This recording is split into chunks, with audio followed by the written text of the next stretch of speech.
யார் அந்த நடிகைன்னு சொல்லலை, தேவைப்பட்டால் நான் பின்னாடி சேர்த்துப்பேன், அதை எனக்கு உரிமை கொடுங்கன்னு கூட கேட்டிருக்காங்க. இதை நம்ம யோசிக்கிறது என்னென்னா, யாராக இருந்தாலும் வந்து நம்ம சட்டம் என்ன சொல்லுதுன்னா, ஒரு பெண் இன்னொரு பெண்ணை கல்யாணம் பண்ணிக்கலாம், ஆனால் அந்த முதல் மனைவியை நீங்கள் முறைப்படி டிவோர்ஸ் பண்ணணும் அப்படின்ட்டு தான் சொல்லுது. எக்ஸ்ட்ரா மேரிட்டல் ரிலேஷன்ஷிப்ன்றது வந்து தனி மனிதனாக இருந்தால் அது விஷயம் வேறு, 4 பேருக்கு வழி நடத்தக்கூடிய ஒரு தலைவனாக இருந்தால் அதை பார்க்கப்படுற விஷயம் வேறு. அதுதான் எல்லாரும் சொல்லுவாங்க. அது அந்த விஷயத்தில் வந்து விஜய் கொஞ்சம் கவனமாக இருந்திருக்கணும்.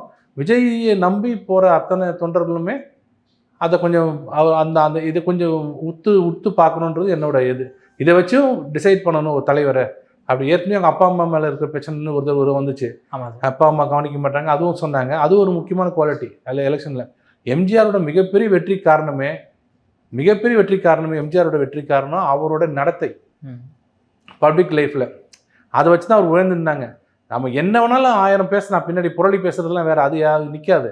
பட் அஃபிஷியலாக நோட்டில் பிஃபோர் கோர்ட்டு, வெளியில் இல்லை, பிஃபோர் கோர்ட்டில் போடுற அஃபிடவிட்டில் பெட்டிஷனில் போடுறதுன்றது வந்து அது பிரமாணம் மாதிரி, வாக்குமூலம் மாதிரி. அந்த வாக்குமூலத்திலே சொல்கிற மனைவி சொல்கிற குற்றச்சாட்டை நம்ம எப்படி தள்ளி வைக்க முடியும்?